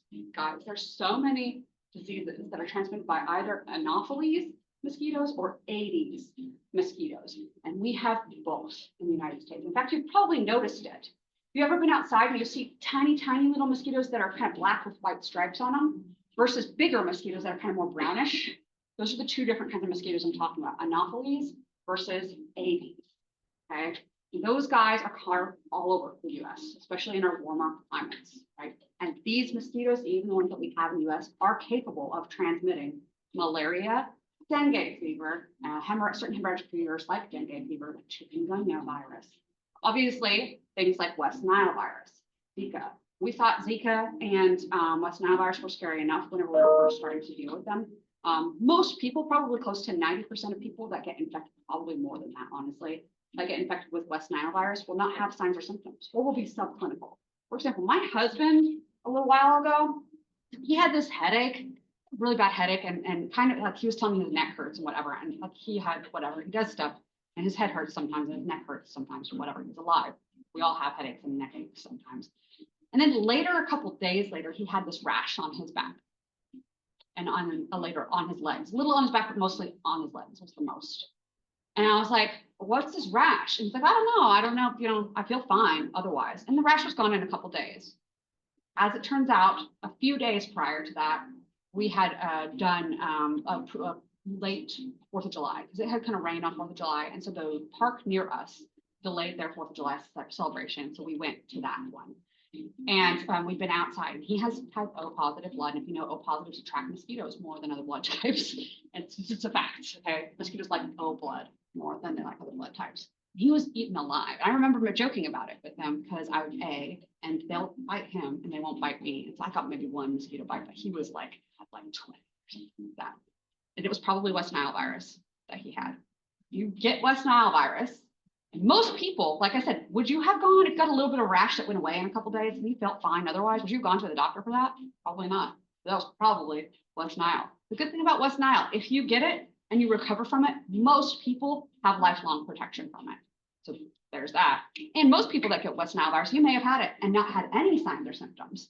And again, you would be protected lifelong. But some people, a small population, will develop severe encephalitis. And that's what we're most concerned about with West Nile. And that's a mosquito-borne virus. So we'll talk about viruses in the next chapter, right? But bringing this into perspective, there's a lot of mosquito-borne illnesses, and we have the mosquitoes that can transmit those illnesses. But right now, the mosquitoes that actually have the illnesses are in the tropics. But as things get warmer, those mosquitoes are going to move further and further north. And this is why now we are seeing endemic cases in the United States of dengue fever and chikungunya. Those are hemorrhagic fevers, like Ebola.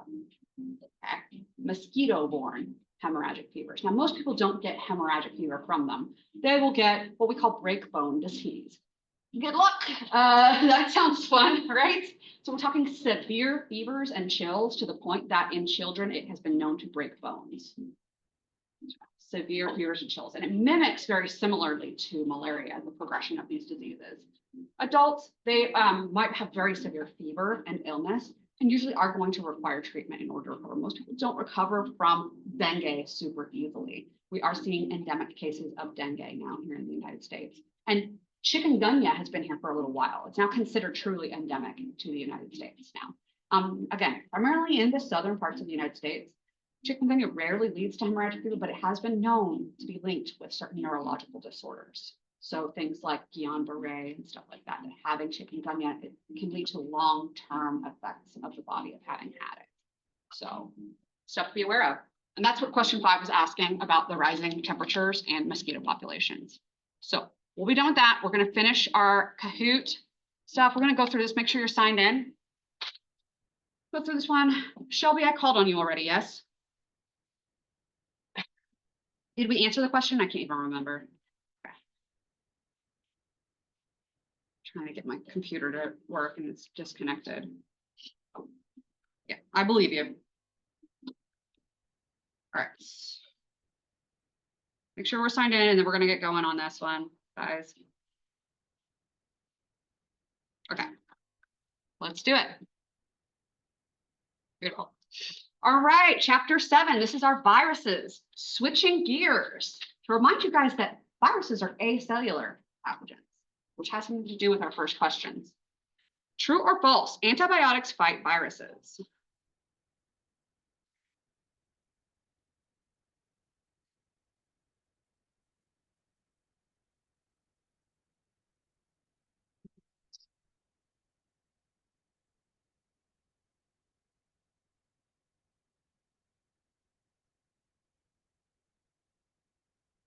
All righty, so split 50-50, interesting.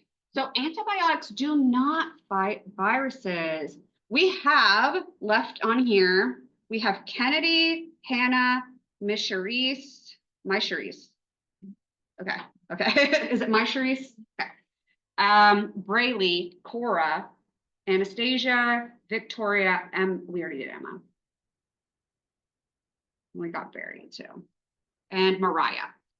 Right, you're any of those people. Okay. Kennedy, Hannah, Mysherice, Braylee, Cora, Anastasia, Victoria, and Mariah. Those who we have left. Right. Can any of you guys tell me why antibiotics don't fight viruses? What do antibiotics fight? If you know, you're one of those people. Bacteria. What's your name? Kristen. You already got Kristen. It's okay. It's okay.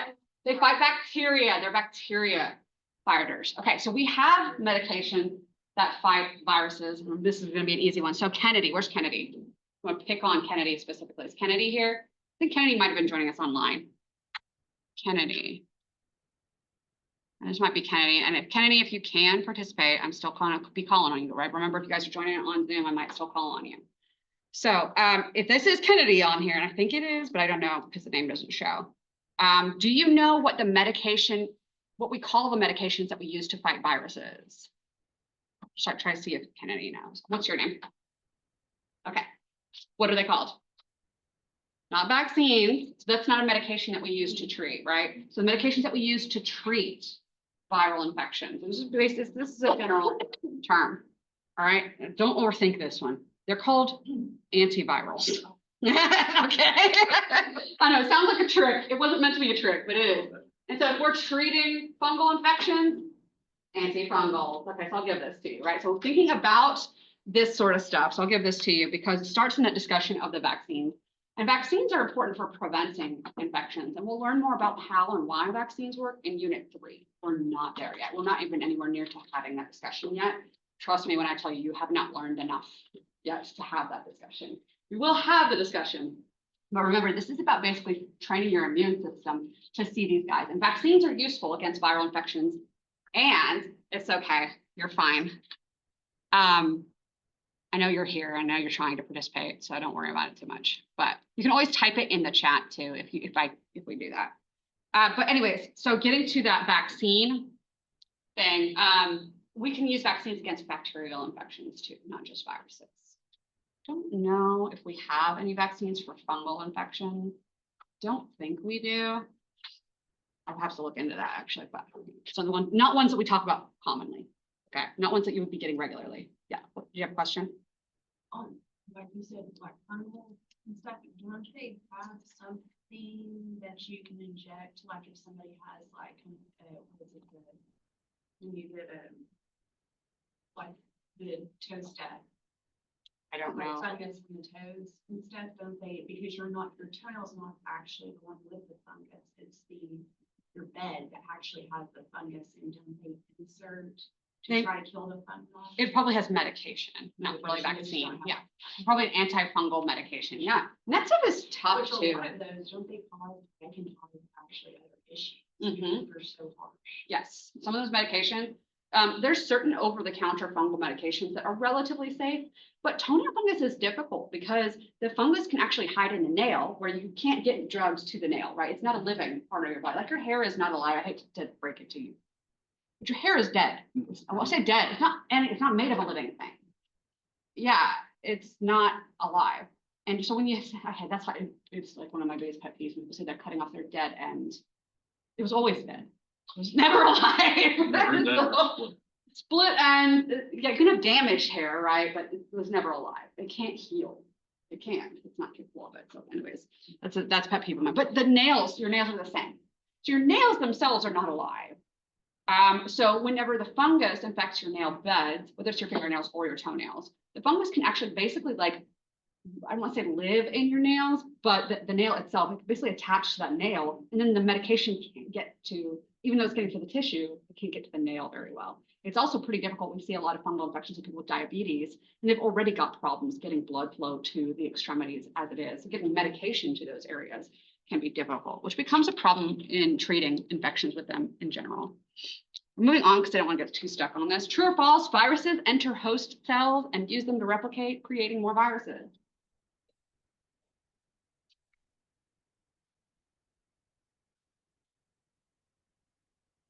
This one's pretty straightforward. And it's done. Okay, yes. So this one's true. That's exactly what viruses do. So real quick, I'm gonna raise this up because I have a virus drawn back here. All right. This is my overview for the viruses. This gets confusing for a lot of people because viruses are completely new to a lot of people. And they are not cells. They're not made of cells. It's going to relate to a question that's coming. Okay. All right. Viruses. The basic basis of what all viruses are is going to be a genome encased in a protein coat. That protein coat is called a capsid. Capsids are made of parts called capsomeres. They come together and they build the capsid. You always often see them drawn kind of like this sort of hexagon shape. That's because a lot of these viruses either have one of two shapes, helical or icosahedral. Icosahedral means that you're made up of isosceles triangles, basically stacked up on each other, and you'll have 20 faces. And that is called an icosahedron, like a 20-faced die if you guys play D&D. Okay, but it's the same idea. So it's 20 faces of isosceles triangles. And that's what an icosahedron is. And so viruses are actually shaped like that. It's wild to think that that is how they're shaped, but it is true. And each of those triangles on there is made up of a set of proteins. And those little proteins that link together to make the triangle, they're called capsomeres. Okay? And that whole structure of that protein, that icosahedron, or if it's helical, it just winds around proteins around the genome. All right, those capsomeres make up that protein coating, and that protein coating is called a capsid. All right, that's the basic. All viruses have a genome, and all viruses have a capsid, period. Some viruses also have an envelope. If they have an envelope, they stole it from their host. Imagine that it is like this. You are growing inside of your host cell, and let's say that this space that I'm standing in is my host cell, and I'm growing, I'm making copies of myself. And we're all this naked guy over here, naked virus at first. We're just making our genome copies and the proteins. We're making the cell that we are inhabiting make the proteins and parts and the genomes, make copies. And that's all a virus really is, just making copies of itself. And it's making so many copies of it though, guys. It's making so many copies of it, that that's pretty much all the cell can do. It's making so many copies of the proteins that make up the capsid and the other things that are part of the virus, including its genome. That's really all the cell can do. And so some of these guys, they also are going to wrap themselves in the blanket of the cell, which is the cell membrane. And what they'll do is after they build that capsid and coat their protein, their genome with that protein, they'll push out of the cell and just cover themselves in a blanket. Imagine I just walk through a big old blanket that is outside of the cell that I'm in. Just pushes through and lets that blanket surround them, and they just push it off and go around with that blanket around them. Okay, well, then that's the envelope. So this is the cell membrane from the host. We call that process budding. So that's the budding process. Not all viruses bud. Some viruses like polio and other viruses, they are naked. They don't have an envelope. They don't need to bud. But what the cell will do is it basically makes all these viruses, and the cell is like, what is all this? And it just poops it out to get rid of this. But what it's pooping out is polio. It's just pooping out the polio, and now the polio is floating around in the body to go to the next cell and infect it. And that's how the naked viruses work. The enveloped viruses, of which there are many, they basically push their way out of the cell and wrap themselves in that membrane, like a big old blanket. Go on. But like Mike told us about the cell membrane, we were talking about that membrane being that lipid bilayer that is studded with proteins and has function for our cell. It controls what goes in and out of the cell. We have all these channels. Those are proteins in our membrane of our cell that basically attaches us to surfaces nearby. It's what makes up our tissues. It's what makes up your blood vessels versus the liver versus the heart and all of those things. But that extracellular matrix and attachment to nearby cells in the matrix basically defines our tissue. So now we're taking that blanket that surrounds the whole cell, and what the virus does is it says, you know what, we don't need those attachment proteins or those channels or anything. All we need, cell, is these spike proteins. And so what the virus forces the cell to do, stop making attachment proteins, stop making channels, stop making what you need on the outside of the cell, and instead replace it with the spike proteins for the virus. So now when I coat myself with my blanket, I have the key to get into the next cell on the outside of my blanket. And that's the spike protein bit. If you're a naked virus, your spike is part of your capsid. If you're an envelope virus, your spike is on the outside of your membrane. And I mean, they stud that whole outside of your cell.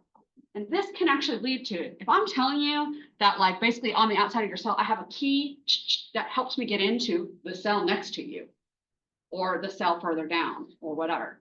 Well, if I have a key to the cell next to me, and what happens is when I put that key in the door next to me, unlock the cell next to me, it causes our membranes to fuse together and we form a big old cell. Like it's like a multi-connected cell. That connection that we get from the cell next to us, we call that a syncytia. That's what a syncytia is. So when you guys were learning about cytopathic effects, this was one of those cytopathic effects. You guys heard of RSV, respiratory syncytial virus. It's a virus that causes syncytia. The cells next to them are studded with these spikes, unlocking the cell next to it and fusing with it and creating multinucleated cells just by unlocking the cells next to them. Okay.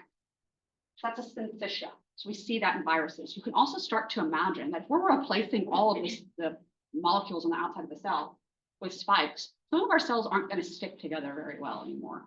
And they don't in some diseases. In some diseases, this happens first in our capillaries, which are only maybe 1 or 2 cells thick. The capillaries no longer, the cells of the capillaries are no longer sticking together because they're replaced by the spike proteins instead of our adhesion proteins. Your capillaries start to separate and the blood that your capillaries contain leaks into the tissue. This is where we get potential petechiae from viral infections. Petechiae is where it starts. If the viral infections continue, and more of your vasculature is degrading because of lack of attachment of our cells. That's where we get hemorrhagic fevers like Ebola. Okay, so it doesn't happen in every viral infection. Not all of them go that extreme, but that is where hemorrhagic fevers are deriving from. It's basically from replacing our attachment proteins. Our attachment proteins no longer attach us. And that includes our vasculature sometimes. Okay. Now we're wondering how just a genome and protein coding and those spike that you get into your next cell can make you feel so rough. That's how. Just like that. Just from the genome that codes for the protein and the protein that codes it. Because it overtakes your cell so much that it's all your cell can do.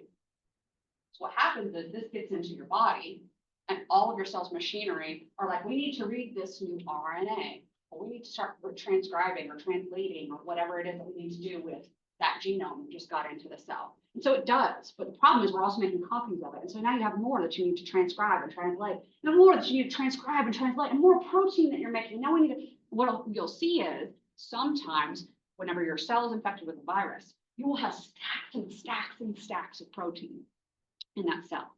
And you can actually visualize it with electron microscopes and see that you have stacked with the whole cell instead of having membrane and endoplasmic reticulum. It's just like all filled with protein. And we call that an inclusion body, which is another cytopathic effect. So lack of attachment to surfaces, creation of syncytia, and then creation of those inclusion bodies are all signs of cytopathic effects that we can see with a light microscope. Without having to see the virus itself, we can tell if a cell is infected with the virus with those signs. So you can see why your cells are feeling pretty rough. And then your immune system also recognizes that you've got something foreign, and now your immune system is causing an inflammatory response. We'll learn about that effect in Unit 3. But that's the gist of viruses in general. Okay. There are also viruses that infect bacteria. Viruses can infect any cell. We have evidence that viruses have infected every cell ever on the entire planet. Any species, any type of cell, any cell. Prokaryote, eukaryote, eukaryote, doesn't matter if you're bacteria or archaea, everything's been infected with the virus. 30 to 40% of your genome is viral DNA. 30 to 40% of your genes, your DNA, came from viruses, from ancestral passed down through heritage. That is wild. Okay. These guys can actually incorporate into your genome and become permanent like that. All right, so that's the idea. If bacteria can get infected like that, we're going to have some questions about that. I'm going to try to work through these questions pretty quickly because I know we're getting to the end of this. What is the capsid around the viral genome made of? I know we're cutting this off, but I didn't want to cover this down here. I should draw it up here.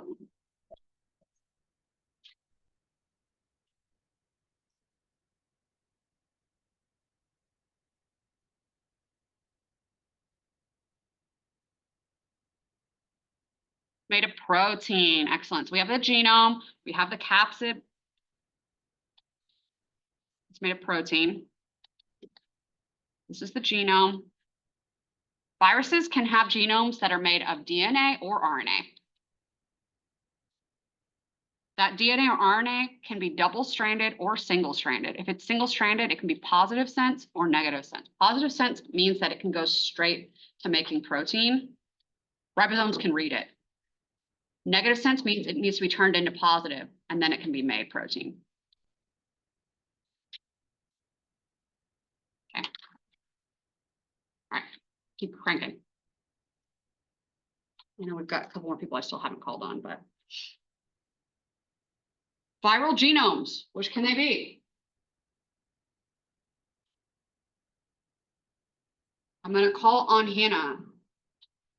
So I said my Charisse gets points. Yes, did. Did I call on Hannah yet? No. Hannah, are you here? Is Hannah Samuels here? No, Hannah. Brayley, is Brayley here? Brayley? We've got a bunch of people that aren't here, I guess. Cora. Cora, okay. So green is the one that's the wrong answer here, right? So viruses can have RNA or DNA. It can be double-stranded, single-stranded, and if it's single-stranded, it can be positive or negative sense. I wrote out up here.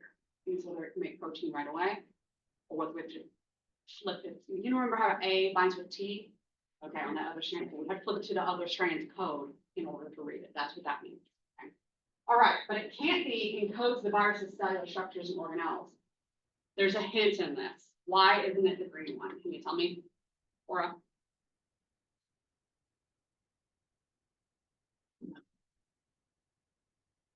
Cellular structures and organelles. Can anybody tell me? Tawny.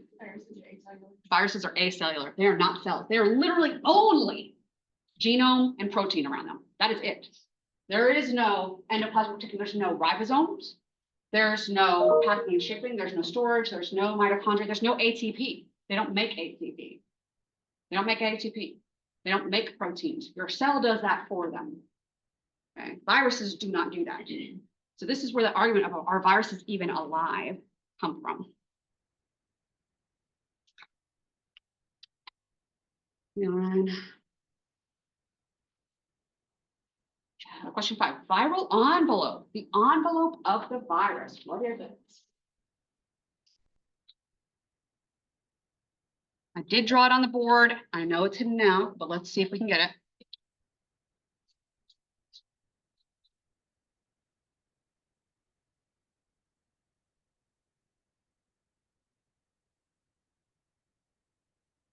So it's not written up here, but some viruses steal the membrane of their host cell.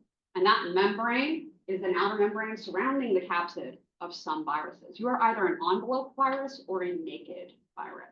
If you are just the protein and the nucleic acid, then you're naked. If you are the protein, the nucleic acid, and around that we have an envelope, and that is the envelope viruses. And that membrane is stolen from that host cell. I will say this. Viruses that infect bacterial cells do not envelope. They only burst out of the cell. So luckily, our viruses that infect our cells don't burst out of our cells. Because that kills the bacteria when that happens, right? They literally multiply in the bacteria until that bacteria bursts open and releases the viruses. Imagine if that happened in our cells. It would kill you very quickly. All right, icosahedral capsids in a virus.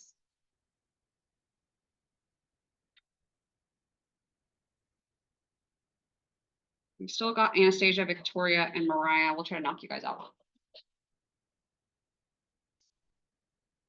Anastasia is next. All right, it's 20-sided figure with triangular facets on each side. So this is icosahedral capsid. So I know we asked the question earlier, but let's see if we've retained that information.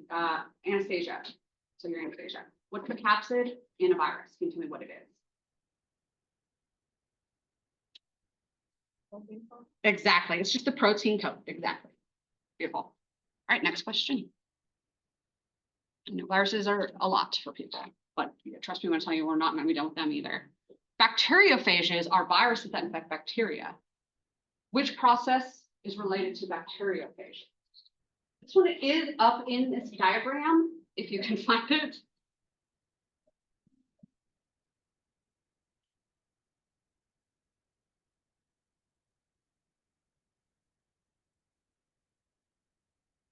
This is transduction. I'm not going to ask a question about this one. This one's pretty hard, so I'll just do a little mini review. Basic conjugation is when two bacterial cells make a channel between each other and then shuttle DNA between them. We learned about that in chapter 4. Believe it or not. All right, that's conjugation. Transformation. Transformation is a term that we all see in two different kind of perspectives. One of them is transformation of bacteria, which we'll learn about in chapter 8. We're not there yet. That's whenever bacteria pick up outside DNA and incorporate it into their cell. But there's another type of transformation that we do learn about in this chapter. And that is whenever viruses that cause cancer lead to transformation of cells. So let's see, can Victoria Vincent, are you here today? Victoria, no, you get 0. You don't just not get called on, you get a 0. So I'm just saying. Mariah. All right, Mariah, can you tell me what do we call viruses that can cause cancer? Just term. Do you know? Okay, anybody else know? Oncogenic viruses or oncoviruses. Okay, so you guys know this in oncology wards. What do they study? Cancer. And so some types of cancer can be caused by viral infection. Also, I'll help you out one more, see if you can get your points. Mariah, do you know of any cancer that is caused by a virus? Can you name one? It's one that women get tested for with the pap smears. So we know cervical cancer, right, with pap smears, is caused by the virus HPV. HPV. So Cora, you knew that one? I'll give you that. Okay, I saw you nodding and you had your hand raised. Yeah, I'll give you that one. All right, so that's HPV. HPV stands for human papillomavirus. Human papillomavirus is a virus that is the most common sexually transmitted infection in the world by far. We will say 90, probably more than 90%. 90% of all sexually active adults will have had HPV at some point in their lifetime. Most people will be asymptomatic and will clear the virus just fine. In fact, you'll go to get pap smears and most people will be clear, most women. But sometimes when you get abnormal cells on the pap smear, it's almost always linked to a latent HPV infection. And when that happens, oftentimes the body will clear it on its own eventually, but sometimes, very rarely, it can lead to cancer. And pap smears are our #1 screening test that we have available for that. HPV does not just cause cervical cancer. Some forms of HPV cause genital warts. I want to be very clear. All warts ever in the history of mankind, all warts are caused by HPV. There's some strains that are genital related. Okay? All warts are caused by HPV. Some HPV strains cause cancer, but they do not cause warts if they're the cancer causing warts. Okay? So you can have HPV without the warts. You have HPV without any signs or symptoms at all. Most people have no signs or symptoms. All right. HPV cancers do not just lead to cervical cancer. It can lead to anal cancer, rectal cancer, oral cancer, throat cancer, penile cancer, and even prostate or some types of other types of cancers. They're related to sexual activity and the spread of those viruses. Right. So when we start talking about vaccinating with Gardasil, we're not just talking about saving some women that are promiscuous from potentially getting cervical cancer. We're talking about 90% of the population will get these viruses, and some of them might lead to all various types of cancers. Gardasil also protects from the genital warts as well. Next, we're almost done. We're just going to knock this out really quick before we get to lab. Lab is going to be short. We're only going to be about an hour today. Lysogeny refers to, I'd rather take time to go over this than lose out on it. So we're going to eat into lab time a little bit, but lab is, like I said, it's going to be a short day today. Promise. I mean, actually short. Only an hour usually. All right, so lysogeny refers to when the viral genome inserts into the bacterial host chromosome. Okay, this can happen in human cells as well. We know HIV can insert itself into our genome. That's also technically lysogeny as well. Bacterial viruses, bacteriophages is what they're called, or phages. When a phage is able to either incorporate or make new viruses, you can kind of switch between the two. We call that a temperate phage. Temperate phages can either incorporate or make new viruses. And whenever they make new viruses, that's called the, or does anybody know what it's called? What the phase is called if you're making new viruses and they burst out? You know, lysogenic is whenever it incorporates in the genome. Anybody know what it's called? The lytic phase. The lytic phase. I think of lytic being like you're lysing the cell. Lyse means to burst it open. Okay? Lysogenic, a lot of people, well, that has lyse too. Focus on the gen part. So I see genic as being like genes. That's when it incorporates into the genes. How I know the difference, because it was hard for me too, guys. I had to learn it once. So if it incorporates into the genes, lysogenic. If it's making new virus and bursting out, lytic. Viruses, phages that can switch between the two are called temperate phages. In humans, whenever something becomes lysogenic, we call it a latent infection. We know a lot of viruses that can do this. You may not even have known that that's what they're doing. Herpes viruses are well known to do this. So they incorporate into the DNA, they become latent, and then later can wake up and then cause infection and cycle between those two. So those are human viruses that can do that. HIV is also well known to do that. And certain hepatitis viruses can do it as well. Lysogenic conversion. So now we have lysogeny, incorporation into the genes. We're now taking it to a different level. Lysogenic conversion.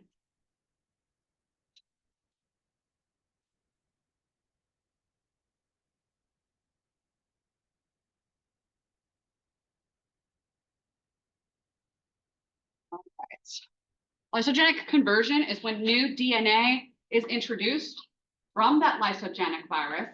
Now, you notice how I didn't put converting. I didn't. So we got to look through each of those answers and read them and understand them. That's what I'm expecting on the test. Test questions are going to be very similarly worded. Okay. They're going to be like the ones that I posted in the announcement, more critical thinking based. Based on a lot of things going on in that question. You have to figure out what's important in the question. So, lysogenic conversion is when new DNA is introduced via transduction. There's also lysogenic phase of that phage. This will cause a change in virulence. We get new genes, including almost every bacterial infection. I don't think every one of them, but many bacterial infections that you get that lead to bad disease. Let's talk about strep throat. Anybody had strep throat? Anybody ever have a kid or them, or you or a kid that you know got a rash when they had strep throat? Okay, that's called scarlet fever. That is scarlet fever. That's what scarlet fever is. Okay? That effect of the redness in your throat, as well as the rash that can sometimes present when you have strep throat. Okay, those are caused by toxins that are produced by Streptococcus pyogenes bacteria. The reason that bacteria can make those toxins is because a phage virus gave that bacteria those genes through lysogenic conversion. That bacteria couldn't make those toxins if it hadn't been infected with a virus that gave it those genes. My wife had necrotizing fasciitis from. Necrotizing fasciitis is commonly caused by Streptococcus pyogenes. Yes.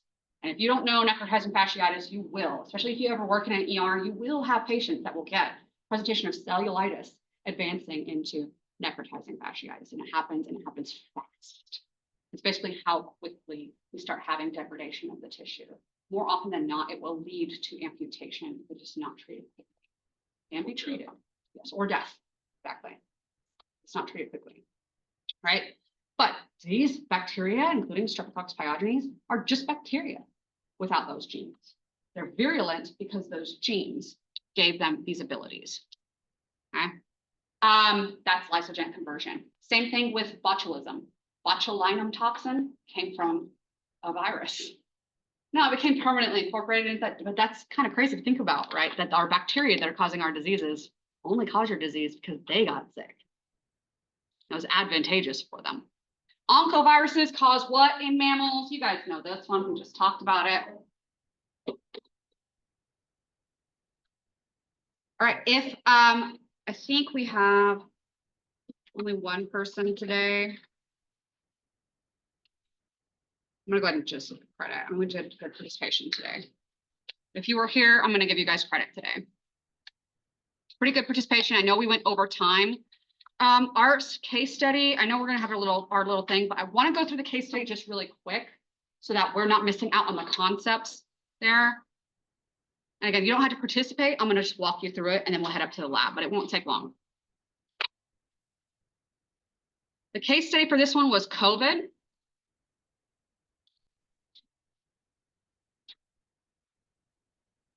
All right. Let me remove all this writing on here. This was novel coronavirus causing the disease COVID-19. COVID-19 is not a virus, it's a disease. Okay? So tuberculosis is the disease. Is tuberculosis caused by tuberculosis? No, it's caused by Mycobacterium tuberculosis. It's flu. Flu is flu and it's caused by influenza. But then this is a disease, COVID-19. COVID is not the virus. Okay, all right. So we have introduction of COVID. This is the respiratory disease. It is caused by the virus SARS-CoV-2. You guys know this, so we don't always make the connection of what each of you mean. So SARS-CoV-2 is the virus. COVID-19 is the disease. And we use them interchangeably generally, but for when we're learning in medicine and microbiology, making that distinction is where we need to get to. Okay. This disease is caused by viruses. Viruses are obligate intracellular parasites. What does that mean? Obligate means obligated, just like you would be obligated, you have to do the thing. Okay, so they're obligated to be intracellular inside of a cell parasite. They are causing harm to the host and benefiting from causing harm to their host. So they are taking over our cells. They have to live inside of our cells and using our machinery and our resources to make copies of themselves. And they have to do that. So that's what makes them obligate intracellular parasites. The name of the virus was SARS-CoV-2. Stands for severe acute respiratory syndrome. CoV is coronavirus, and then 2. SARS-CoV-1, anybody know what that caused? SARS. So that's severe acute respiratory syndrome. Let me tell you, because I grew up in the era where I was an adult during SARS, and people were terrified that SARS would get out of Asia. And we had a few cases coming to the US, and people were terrified that it would spread. And look at us now. All right, this is a different virus. It is related to SARS. Quite probably it was developed in a lab as a bioterrorism weapon in China. We kind of all know that now, right? So probably that's what it is. I'm not allowed to sell it as that is what it is, but okay, we're here. All right. What type of genome did it have? So that was in the case study. We would have to kind of look for it, but it is a single strand. Here it is. I can't highlight it, but it's right here. If you see where I'm pointing, it says it is a enveloped virus. What does that mean? It stole the membrane from its host, right? It is non-segmented positive sense RNA. That means it's RNA genome. It is one strand of RNA. It's not double-stranded, no double helix for this virus. One strand of RNA, and it is positive sense. And what that means is that the ribosomes can literally take its genome, read it, and make protein. It doesn't need to make copies of it to do that. It can literally just take the genome and start making protein. That's what a positive strand is. Now it's one segment. Some viruses have multiple segments, like flu. Flu has multiple gene segments. You can get infected with one flu virus, let's say one that affects birds, and then another flu virus, one that affects people, and be a pig and get infected with both of those, and it can exchange gene segments and make a whole new virus that has some segments from the bird and some segments from the people, and now that can go and infect people. And that is something we'll learn about in our respiratory viruses later on in like chapter 22. But that's how we get whole new pandemic strains of flu. So that can happen as well. So this is just one segment. It's positive sense RNA. That's what their genome is. The case study mentions that the virus is enveloped. It stole its membrane from the host, which we mentioned earlier. Do you think viruses are alive? This is a tough one. And there's no right answer to this. Even science can't really agree on it. But the viruses can't multiply on their own. They're depending on your cells, but they also, you know, they do multiply once they're in your cells. And so if they're on, they're toeing the line. They're toeing the line. And that's the best I can say for them. So there's no right or wrong answer to this one. But thinking about whether you think they're alive or not. You know, I'm not going to ask that question on the test, but I feel like it is important for understanding how much the viruses depend on their human host for replication. Okay, so we'll be done now. I know we went a little bit over, but like I said, the lab is going to be shorter today. It's only going to take about an hour instead of a whole 2 hours. So go ahead and head up there, and we'll take maybe a 5-minute break, and I'll see you guys up there. Sorry. You're fine.